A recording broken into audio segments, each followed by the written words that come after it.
नीलातुङ्गस्तनगिरितटी सुप्तमुद्बोध्य कृष्णं पारार्ध्यं स्वं श्रुतिशतशिरः सिद्धमध्यापयन्ती स्वोच्छिष्टायां स्रजिनिगलितं या बलात्कृत्य भुङ्क्ते गोदा तस्यै नम इदमिदं भूय एवास्तु भूयः।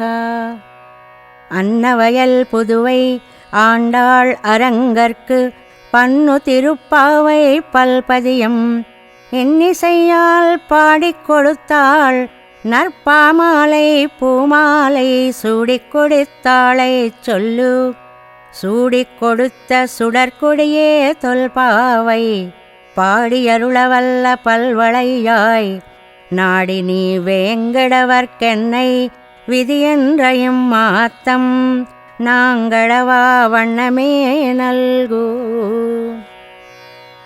శ్రీకృష్ణ పరమాత్మ నీలాదేవి స్తనగిరి తటంలో నిద్రిస్తున్నాడు.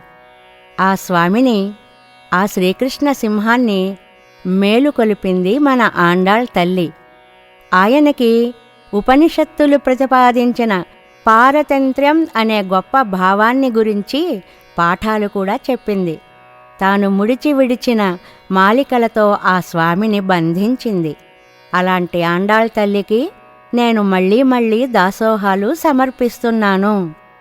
హంసలు ఆనందంగా సంచరించే పంట పొలాలతో నిండినది శ్రీవిల్లిపుత్తూరు. ఆ పవిత్ర క్షేత్రంలో అవతరించింది ఆండాళ్ తల్లి. తిరుప్పావు పాసురాల్ని ఒక మాలికగా రచించి కూర్చి శ్రీరంగనాథునకు సమర్పించింది. ఇది వాంగ్మాలిక. అలాగే పూలమాలికలను కూడా ఆయన కర్పించింది. అది పూమాల. ఆ ఆండాళ్ తల్లిని ఓ మనసా స్మరించు.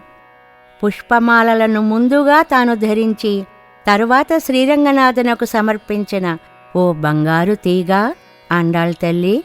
పూర్వం జరిగిన ఆ దివ్య వ్రతాన్ని పాటలుగా పాడి మమ్మల్ని అనుగ్రహించిన ఓ దివ్య కంకణధారిణి, వెంకటాచలపతికి నన్ను ప్రియురాలినిగా సమకూర్చు అని మన్మథదేవుని నువ్వు ప్రార్థించిన ప్రార్థన నీ దాసులమైన మేము కూడా అతిక్రమించకుండా ఉండేలాగా మమ్మల్ని అనుగ్రహించు. ఇలా ఆండాళ్ తల్లిని ప్రార్థించిన తరువాత ఆ తల్లి మనకందించిన తిరుప్పావై పాసురాలని, వాటి మధుర అర్థాలని మనం అనుసంధానం చేసుకుందాం.